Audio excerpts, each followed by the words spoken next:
Welcome to the Leaders in Payments podcast, where we talk to C-level leaders from across the payments landscape. We'll be discussing the products and services that impact the payment space today, as well as trends and predictions for the future of payments. We will also hear stories from our guests about their journeys to the top. What makes us different is everything from clearing, settlement, billing, risk, deployment, encryption, call center. We do it here under our roof with our employees and with essentially, for the most part, proprietary technology, both in the US and in Canada.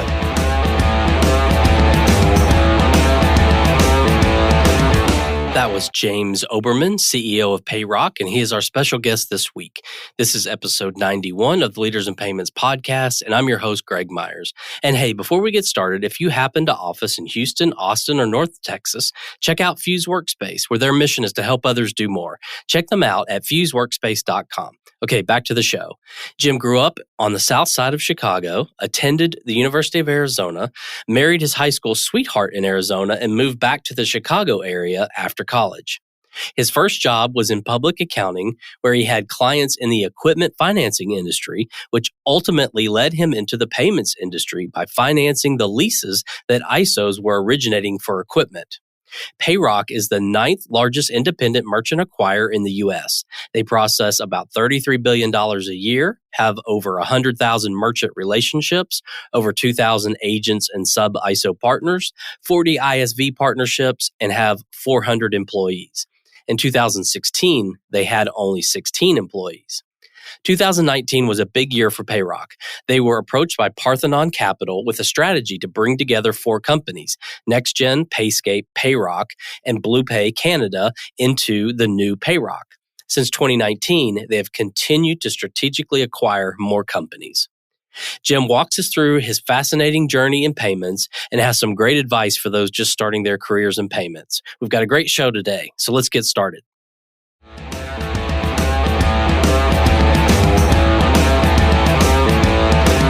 Hi, Jim. Thank you for being here and welcome to the Leaders in Payments podcast. Well, Greg, thank you so much for having me. It's a pleasure and an honor to be able to do this with you. Great. Well, let's dive right in. Tell our audience a little bit about yourself, maybe where you grew up, where you went to school, where you currently live, a few things like that. Fantastic. Well, I grew up in the Chicagoland area, specifically what is called the South Side of Chicago. I think there was a song about that with Leroy Brown, but that's where I grew up, in a community by the name of South Holland, Illinois, which was really pretty close to the Indiana border. Middle-class community, real strong foundation of faith and family in that community.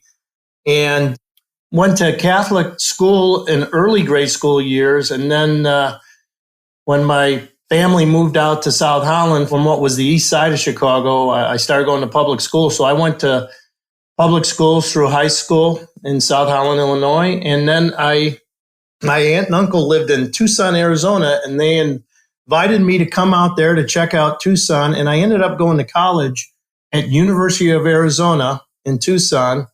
So I'm a wildcat. But during those college years, married my high school sweetheart, dragged her to Arizona with me, but we moved back to Chicago right away after I graduated from college. I graduated with an accounting and finance degree from University of Arizona and started to raise a family and settle in. And I began my first job out of college was in the public accounting CPA world. I worked for Touche & Company in their tax department. So that was my beginning, and it kind of ties into how I got into payments. While I was in public accounting, I was lucky enough to have some great clients that were in the equipment leasing and finance business. And that led in the mid-'80s. In 1988, the payments industry was beginning to explode. They call it the Verifone Zon Junior XL. There may be people on this listening to this podcast that remember that first stalwart Verifone terminal that was used by ISOs all over the United States to set up small and medium-sized merchants with electronic payment processing. And they had been doing paper processing and getting authorizations over the phone. So I jumped into that. My my first entree into payments was I was financing the leases that ISOs were originating for merchants in the 80s and in the early 90s. And then in 93, that's when I really jumped in, and I was the founder of Lease Finance Group, which became one of the largest micro-ticket POS leasing companies ever in the United States. Yeah, no, that's great. We'll pick back up on your journey through payments in a minute, but I did want to talk about the company where you are the CEO now, Payroc, and have you tell us a little bit about what Payroc does, and let's discuss Payroc first. Fantastic. Well, first of all, Payroc is an exciting company that we and I am very proud of. We can brag a little bit, I guess. We've grown rapidly the last 5 or 6 years, both organically and through acquisitions that I will talk about. But first thing to share with you is Payroc, and we've rebranded Payroc World Access because we have not only international operations now, but we aspire to even get bigger globally. But we are ranked right now the 9th largest independent merchant acquirers in the country today. And we're one of the largest independently owned merchant acquirers, and we're 9th largest non-bank. So we're right below that wonderful company, Evo Payments, and right ahead of First American Payments. And we're in a really nice company of our peers. Our processing volume today is running approximately in excess of $33 billion a year annually. We have over 100,000 merchant relationships in the United States and in Canada and in Mexico and a little bit in the UK. We have over 2,000 agent and sub-ISO partners. We have 40 ISV partnerships, and that's really growing. We love the integrated pay space, and today we're at over 400 employees. In 2016, when I joined Payroc, we had 16 employees. So we've grown pretty rapidly since the beginning of 16. Okay. And 2019 was a pretty big year, right? That's when the 3 or 4 companies came together? Absolutely, Greg. Thank you. Yes, in 2019, Payroc was on a trajectory of some beautiful growth, and you're going to learn a little bit more about what makes us special or different.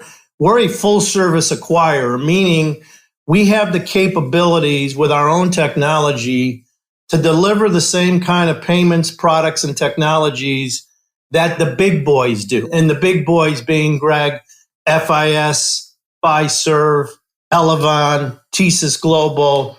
We can do everything they can do. And in 19, we were really humming along great. And we were approached by a private equity firm out of Boston, Parthenon Capital, who was the same private equity firm that backed Kion in a very successful building of the Kion platform and company, which later was sold to TSYS. And they approached us and they said, hey, look at Payroc guys and girls, we have a strategy to do payments again in a really big and meaningful way. And they had already closed on 2 wonderful companies. They had recapitalized NXTGEN Payments, which is and was Elavon's largest ISO.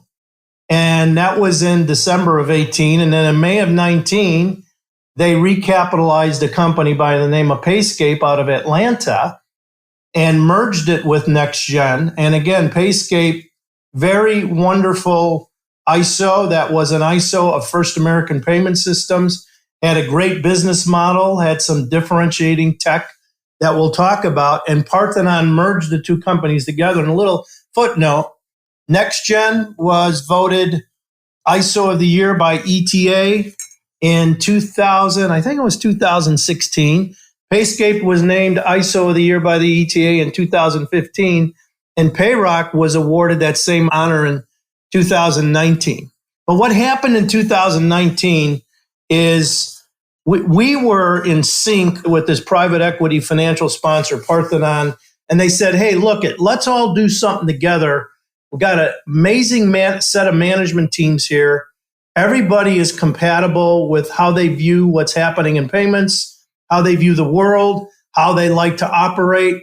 And we really want to back you guys if you could figure it out. So in October of 2019, not only did we recapitalize Payroc and begin to merge NXTGEN and Payscape into one company, which is now the new Payroc, we also were lucky enough to be able to buy a beautiful operating company up in Canada.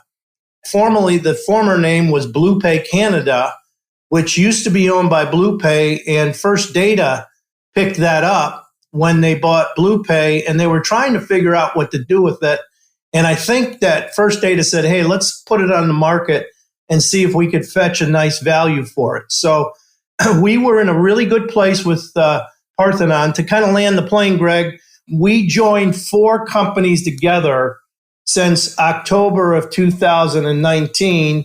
And then since that point, so 2019, the fall of 19 was a significant moment. And I'm sure we'll talk about, we've done a number of acquisitions since then that have been very specific, isolated, and strategic for what our goals are. But yes, 2019 was a big year for us. And that's when we leapt from, I think that's when we got on everybody's radar and everybody started to say, who's this Payroc company? And kind of the new kid on the block. Yeah. So interesting timing, right? With coming together towards the end of 2019 and then everything that happened in early 2020. How did that kind of work out from just bringing 4 cultures together and then having a pandemic and everyone worried about their jobs and where they're going to work? And sort of how, as a leader, did you deal with that? Yeah, we were 4 months into putting 4 companies together and the pandemic hit. And the good news is the strength and character and work ethic and flexibility. And really, I sum it up, Greg, the fact that you got 4 companies, you always got strong personalities and talents that are assembled together we had a joint vision. But as much as we all hate what this pandemic brought, the irony for Payroc was it helped us isolate and focus on, hey, leave your pride and ego at the door. There's a real big job to accomplish here.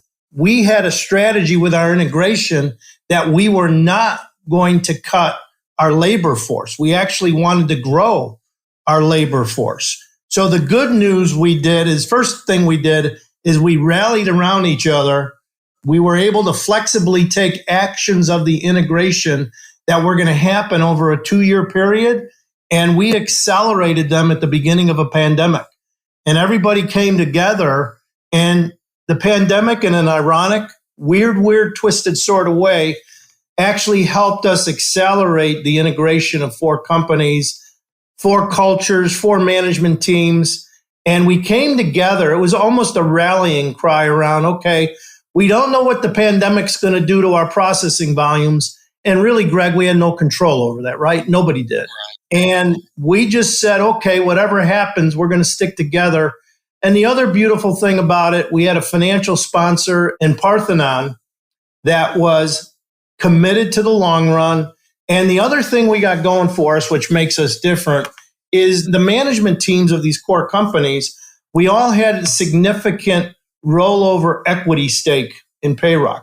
The management teams of Payroc own well over 60% of the company. And that is a hallmark of the way Parthenon likes to partner with management teams. You don't see that very often with PE-backed companies. So that really helped us as well to have us all come together. Yeah. Okay. And you mentioned a word there that I want to dig deeper into, and that's differentiates. So what would you say differentiates Payroc from your competitors out there? Well, the first thing, and it sounds a little bit kind of a cliche, but we truly understand who our number one customer is. And sometimes you may get a leader in payments that legitimately and passionately says the merchant is number one customer, and that's great. And I'm not going to dismiss that the merchant isn't important because that's who we're here to serve. But at the end of the day, our number one customer is the sales partner. And whether that sales partner is a traditional ISO or agent group or referral partner or association or bank or sophisticated integrated software company, it doesn't matter. The way we view the world is we're here to serve our sales channels, our sales partners, and the merchants are their customers. And our responsibility is to take care of the merchant and deliver products and tech to the merchant on behalf of our customer. It's a focus. It's an emphasis. And I'm not trying to say we're any better than our competitors, but it is fundamental to our DNA and inherent in the water or coffee we drink every day. So I think that's a big thing that differentiates us or makes us special. The other thing that's critical, as you heard, our roots were fundamentally in the ISO and agent and retail ISO world. And we've put together companies that were and are today even the largest retail ISOs of some of the biggest processors in the country, including our most recent acquisition of Retriever Merchant Solutions, which we'll talk about. But what's important about us and what's different about us, and I embarked upon this as a CEO back in 2016, we said we want to build our own differentiated, full proprietary payments platform because we believe there's space in the middle market, in the upper tier of the middle market, for another player to be a full service acquirer. And what makes us special, not only in the US, but also in Canada, we have our own bins and we do everything under one roof. And in the US, the only thing we outsource to a third party, and God bless these big processors, we outsource authorization and capture and a little bit of clearing. But beyond that, Greg, what makes us different is everything from clearing, settlement, billing, risk, deployment, encryption, call center. We do it here under our roof with our employees and with essentially, for the most part, proprietary technology, both in the US and in Canada. That $33 billion I mentioned to you, about $5 billion plus of that resides on our Canadian platform.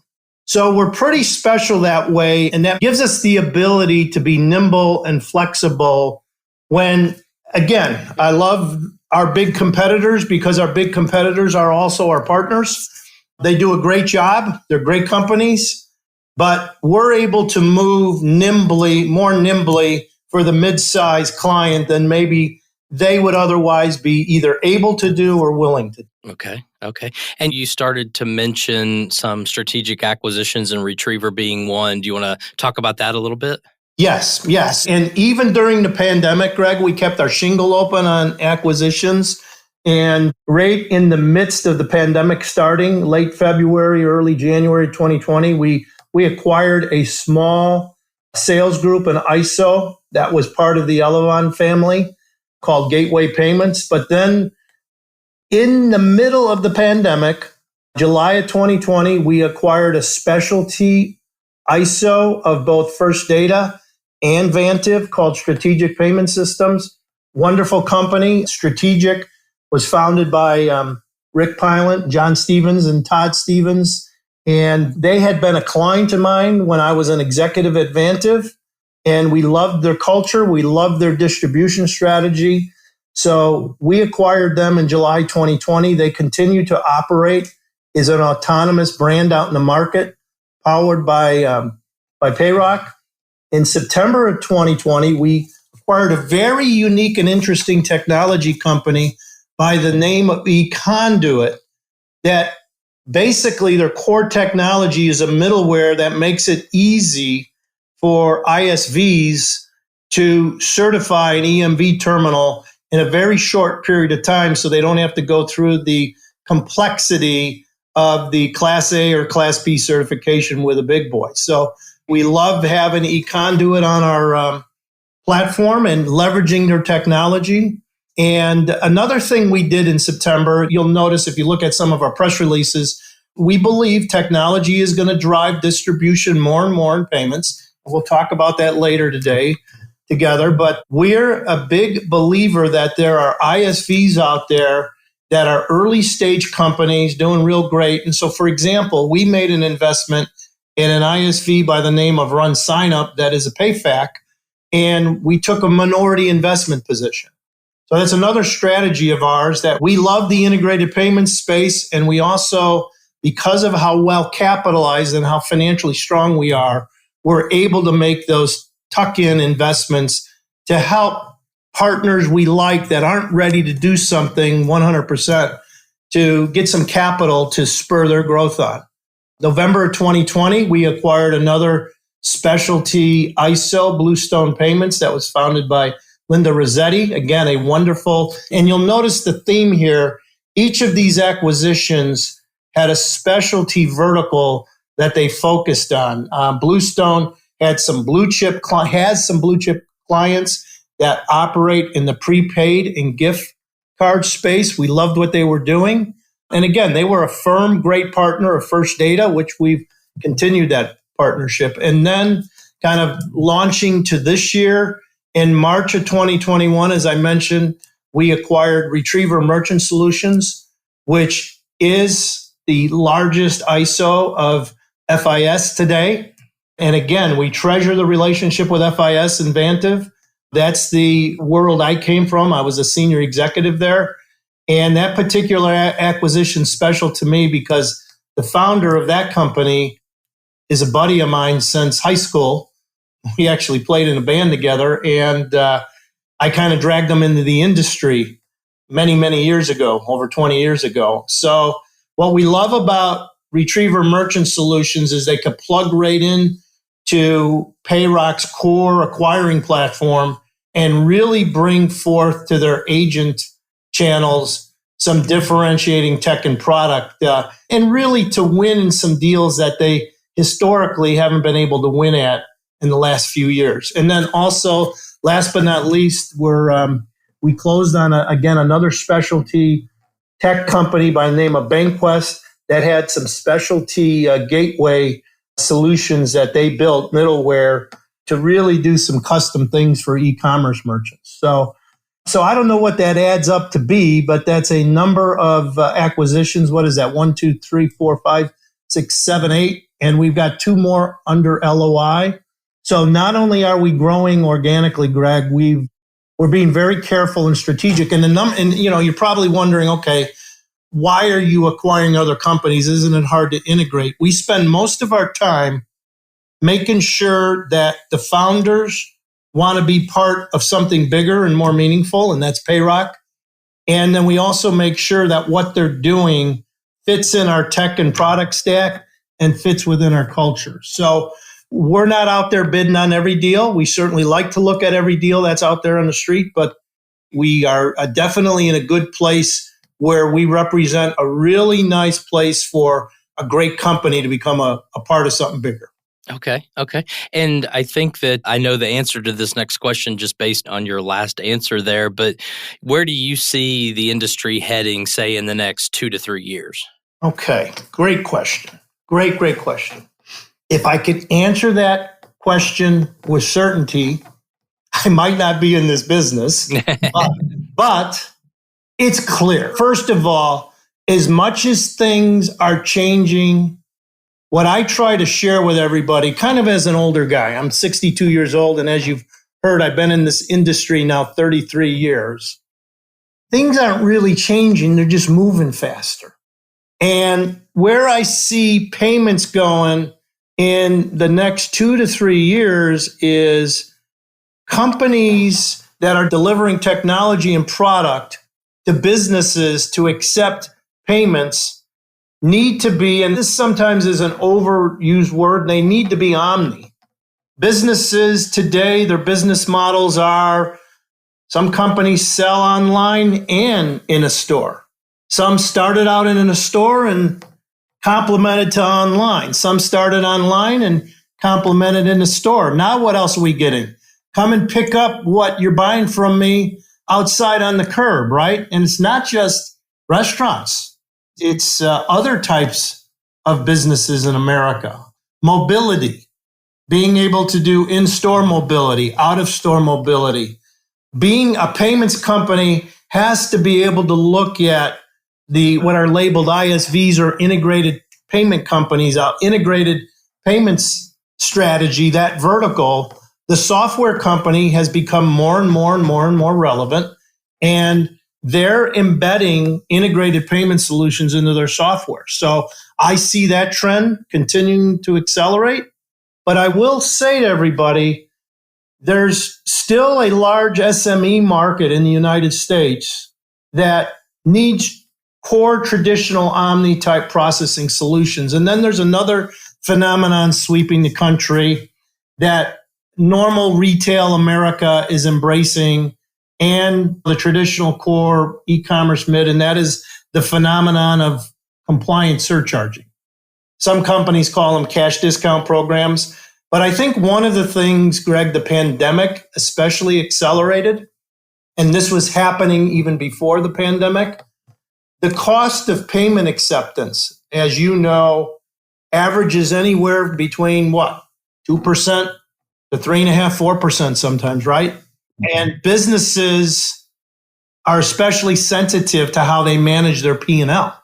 And when the pandemic hit, business owners and business decision makers that before the pandemic were lukewarm to considering a compliant surcharge program or a cash discount program, they're embracing it more and more and more. So, and I don't think this is a short-lived phenomenon. I think you'll see the next 2 to 3 years, you'll see a lot of merchants in Main Street America and even sophisticated merchants that are with an ISV take advantage of some form of passing through some of the cost of card acceptance to their customer if the customer is willing to pay by alternative means, being cash or, of course, online via an ACH. So, but technology is going to drive distribution.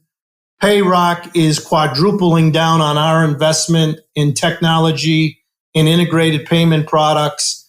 But as we do that quadrupling down of our investment, we're also not going to lose sight that Main Street America is still a good place to be. So what's going to happen over the next 10 years? I just think you're going to see that payments will be integrated with all other kinds of business solutions that businesses need to serve their customer easier. They want to make it easier. I just, even before this podcast, Greg, I won't name the restaurant, but I was in a rush. I wanted to get a breakfast sandwich, and I clicked on my app and put my thumb on my Apple Pay, and I was in and out of there and able to make your call on time and have a nice breakfast. So I think the world's looking for ease, convenience, quick and easy. And I think payments companies are doing a good job delivering creative solutions. And all the core payment companies are working really well with integrated software vendors to be creative. Yeah. So this is a little off topic, but you said something that kind of made me think of this. Do you think that we're going to live through another Durbin amendment coming up soon? Do you think the government's going to get really involved in interchange and affect the industry like they did last time? And, there's rumor and there's reporting that there's things being considered. I personally think this chatter that's going on about routing and the conversation about routing of debit transactions is real. But yeah, I think that this administration is certainly going to maybe relook at what the core costs of processing cards are to a merchant. As you know, Greg, the interchange is the largest, most significant cost for a business to accept payments. It's ironic still to this day, many even sophisticated business people in the United States don't understand that about 2/3 of their cost of accepting cards, and maybe more, is the interchange that goes to the bank that issued the card. So yeah, in the earnest desire to make the cost of electronic acceptance affordable, I think the government's going to look at it. I couldn't predict what's going to happen, but our markets are pretty efficient. And you could see how the whole payments industry adjusted to the Durbin amendment pretty well. Yeah. Okay. Anything else on the company you want to cover before we switch gears and talk a little bit more about you? No, other than, again, and sometimes a too much used cliche, but the core of our company is that in addition to the reality that technology is driving things. We still believe that people do business with people. And if you were to ask me what's the biggest thing that keeps me up at night as the CEO of this company, I try to make sure that I ask myself the question, what am I going to do tomorrow to make sure that technology doesn't overrule personal service, responsiveness, accessibility? I do not believe that technology will ever 100% overtake what a human being can do in developing a relationship. Now, there are certain business models that will prove me wrong there maybe, but I still am a big fan that people do business with people. So there are other core guiding principles about our company, but that's something else you'll see and that we strive to be. We're not always perfect. There's no company that's perfect, but one of the things that troubles me the most is when I look at our service logs and I see a complaint, because we certainly aren't immune from a complaint now and then. We try to make sure we do the right thing to remedy if we've messed up on something. But service and people are very important to us. Okay.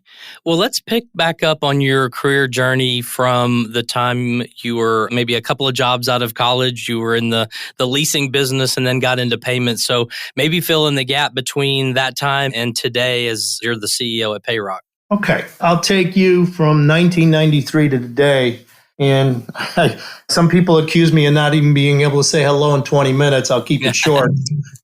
In 93 was the pivotal year for me because I saw the reality that there was a room for another micro ticket leasing company to basically finance and fund the leases for ISOs out there.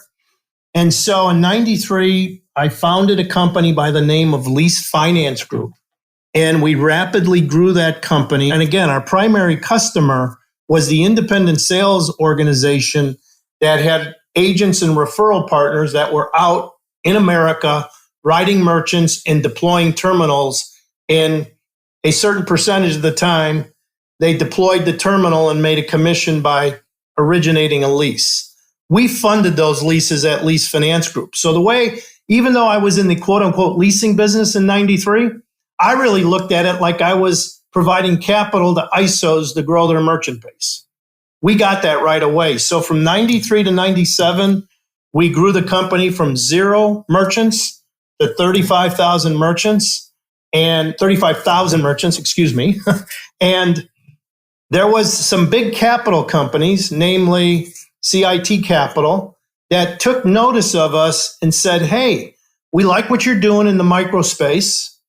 By the way, we have a company by the name of Delph Financial, a joint venture that we want to use your technology for, but also we want to provide you the capital to go to the next level. So in 1997, we recapitalized Lease Finance Group and we became a wholly owned sub of CIT Finance, which was a big public finance company.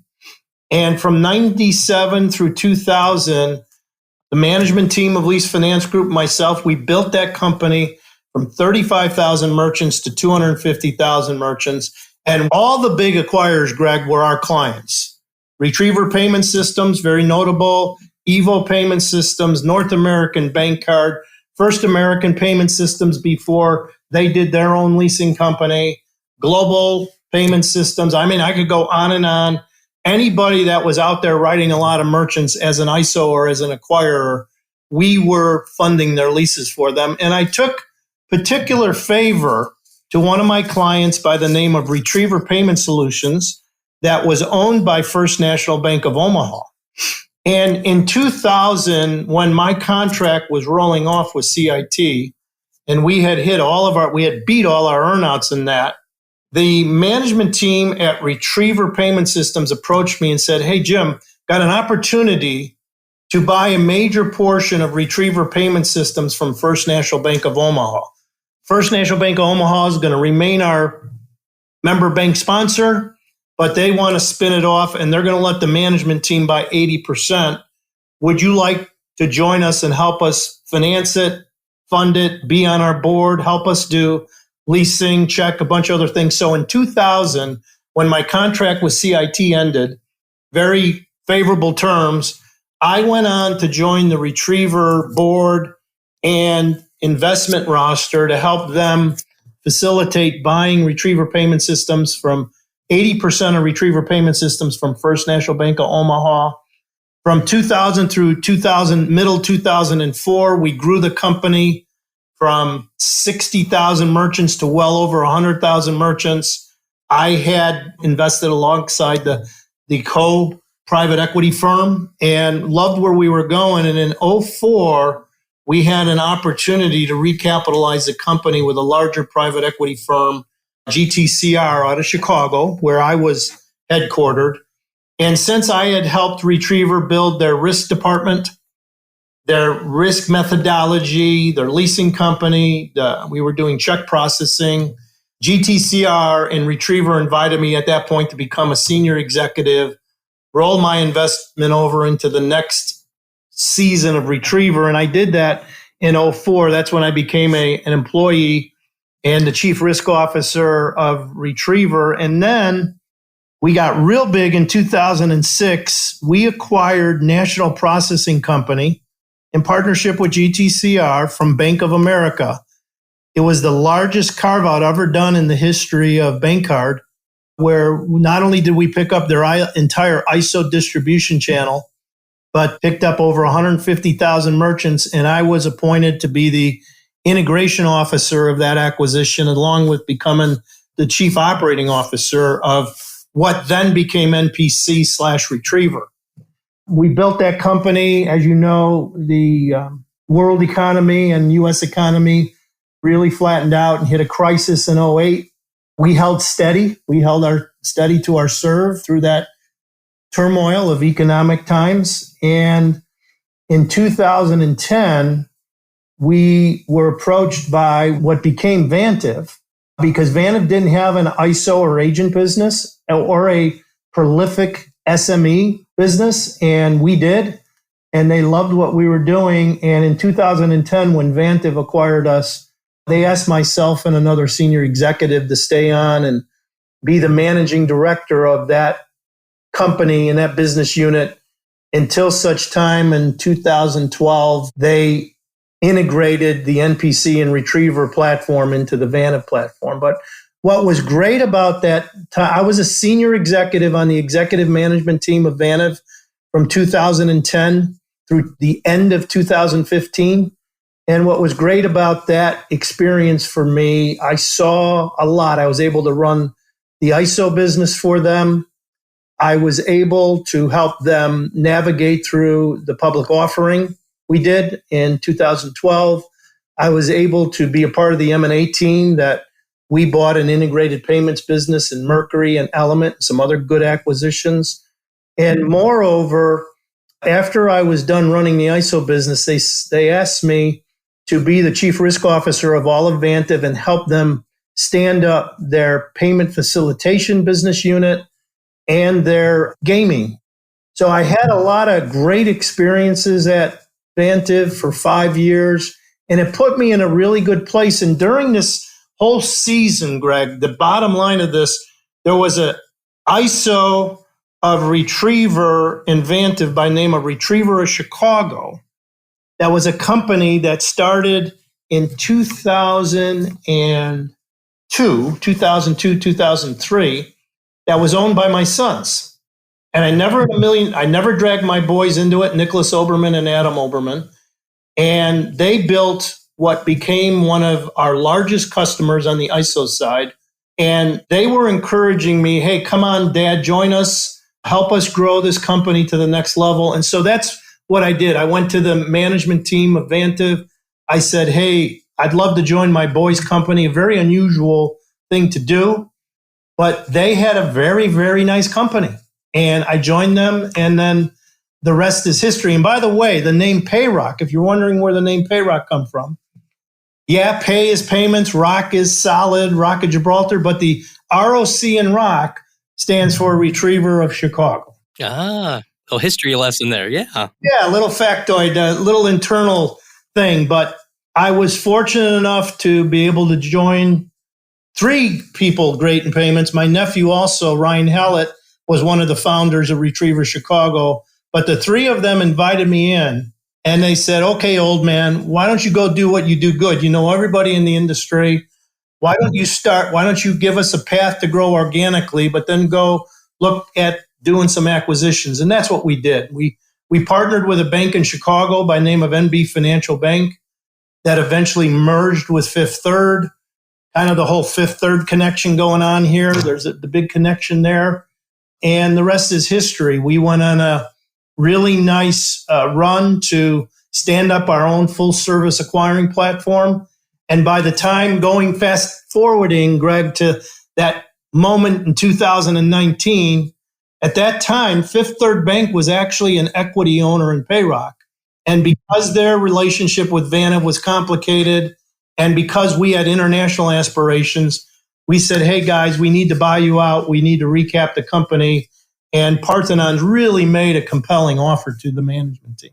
So that kind of takes us to that point. And, from 2019 on, I told you the rest of the story. But that's kind of my journey in payments going all the way back to 1988. It really bounced around that much. I was in leasing from 88 through the end of 2000. And by the way, in the 90s, I did happen to take over a Czech company, put it back together, sold it to Global. I started an ISO that became an ISO of global payment systems that still exists today. I did some other things in the 90s, but at the end of the day, the 90s was leasing, 2000 was Retriever and NPC, 2000 to 2010 was Retriever and NPC. 2010 to 2015 for me, I was a senior exec over at Vantiv. Loved being part of that company, and you know what they've become today, part of FIS. And from 2016 to today, we've been on this nice journey with Payroc. Nice. I love the journey there. I appreciate you sharing that with us. So what are some things that you're passionate about? So maybe pick one business thing and one personal thing that you have a passion for. Okay. I'll start with the business thing. This kind of ties back to the personal thing, but my passion in business is to see people who have great work ethic, great attitude, prosper, flourish, grow, and see them not just end up with a job, a meaningful job, but have a very flourishing career. And this is a little self-serving too. My core thing is I have a passion to see people succeed, but I also figure the byproduct of that, if I'm leading a company in which people are flourishing and growing, the company's probably going to be a pretty great company. Because those are the people that got to interact with our customers, interact with the merchants. So my passion really revolves around seeing people grow personally. Sometimes I'm tough on those that I see the most potential in, but try to mentor them along the way and see them to a path. But that's my passion in business. And the other passion in business is just it's real simple. Listen to the customer. Listen to what they need to be successful. Listen to our customer's customer, which is the merchant, and find out what they need and figure out if you could deliver that at a reasonable cost and deliver good service. So, as fast as this stupid payment industry is growing and tech and all these buzzwords and alternative payments and crypto and this and that, so at the end of the day, a business needs to accept the payment for a good and service, and they want to make it as easy as possible, right? So as complicated as things are getting with technology, they're still the basics. So part of my job is to continue to remind all of these young, brilliant minds of technology and product, look, still down to the brass tacks. We're here to deliver a pretty basic, simple product. So that's my passion business-wise. Personally, it's really family and faith. Of course, I've been married 42 years now, going on 43, to my high school sweetheart. I've had 4 boys. I have 9 grandkids. My family I'm passionate about, and my faith. That's pretty much what drives me, what drives Payroc. We haven't been secretive about our faith in terms of the founders of this company, and our core culture is driven by that. but we also believe in just the diversity of what our world brings in that regard. But family and faith are what I'm passionate about. I do love to play golf.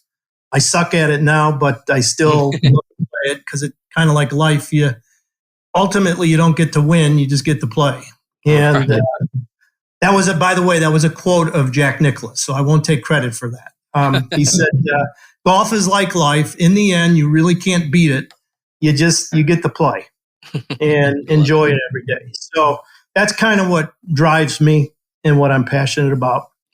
Okay. One last question related to people coming into this industry. So I started in this industry, I guess it was about 16 years ago, and certainly wasn't looking for a career in payments. I think like most people back then, and even up until the last few years, you just kind of got a job in payments, I think. And now you can take courses around fintech and payments, and you can actually think about, hey, I want to build a career around this because to some of the things you've been talking about, the technology and how hot of an industry it is and how fast it's growing. People are coming out of college saying, hey, I want a career in payments or I want a career in fintech. So what would your advice to be to someone, say, graduating this spring and they want to get into payments or fintech? What would you tell them to do to be successful? Well, first of all, I would tell them you've made a very good decision to explore plugging into payments to be the industry you want to make a career in. And the first thing I'd say to them is make sure after you evaluate the industry that it's something you have a passion for. I always tell somebody, first find out what you like to do and then go figure out if you could create enough economics for you to be happy. But payments is great. I would tell young men and women, what I love about payments, and this will tell you a little bit about my number geekiness, me being a numbers guy. I wake up in November and December of every year sitting down with our financial officer and the rest of our finance team and members of our board. And what's beautiful about payments, this is a recurring revenue model. And you could wake up at the first of the year knowing where about 85 to 90% of your revenue's going to come from in the next 12 months to continue to deliver good service.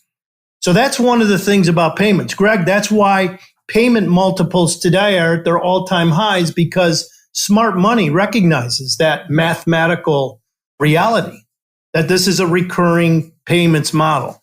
The other thing I would tell a young man or woman coming out of college or advanced degree is be careful, because you could jump into a gigantic misunderstanding about how all the pieces of payment works and realize, oh my God, I missed something. I'll give you an example. An ISV says, hey, I want to be a PayFac. Well, what's a PayFac? I'll bet you if you got 10 real smart people in a room that have experience in payments and reputation, and you asked all 10 of them what a PayFac is or a payment facilitator, I'll bet you get 20 different answers. So I would say do your homework, be careful, make sure you connect all the dots, make sure you know who's doing what. And then the third thing I would advise somebody on, if you're going to be in payments, always understand that job number one is to protect the integrity and security of the data you're handling, and that the member bank you're working with is number one important. None of us in the payments industry have access, in the U.S., have access to the payments ecosystem without that member bank being part of the food chain. And sometimes I think we in payments dismiss the importance of the member bank a little too much sometimes. And there's not that many out there. There's a small universe of banks that actually are good at sponsoring merchants for acquirers or directly. So those would be my three. You could tell I talk a lot. If I had 5 minutes to talk to a young kid that really had bright eyes for payments, those are the three things I'd tell them. And I'd say, hey, don't ever take yourself too seriously. Stay humble, work hard. Yeah. Remember where you came from, where you started from. Because I think sometimes when you're successful, you get a little full of yourself. And things have a way of bringing you back to reality eventually, full circle in life. But that's another thing I tell people. And that's what you got to do with your customer. That's why you got to look at your customer base the way you do, because at the end of the day, we are only as good as how our customers view who we are and what we do for them. So we could have the best technology in the world, but if we suck at answering the phone, what good are we going to be? Right. Well, Jim, we've covered a lot of ground today, from the company Payroc to your journey to the payments industry as a whole. Is there anything else you'd like to add before we wrap up? No. I mean, as you could tell, I love payments. As I shared with you, I'm 62, but I feel like a young kid still. So this is a great industry to be in, Greg, and it's good you're doing this. And I appreciate and am grateful for what you're doing with these podcasts. It's fantastic. Great. Well, thank you so much. And thank you for being on the show. I know your time is very valuable, so I really appreciate you being here. Okay. Thanks, sir. And to all you listeners out there, I thank you for your time as well. And until the next story. Thank you for joining us this week on the Leaders in Payments podcast. Make sure you visit our website at leadersinpayments.com, where you can subscribe to the show and where you'll find our show notes. If you enjoyed listening, please share on your social channels as well.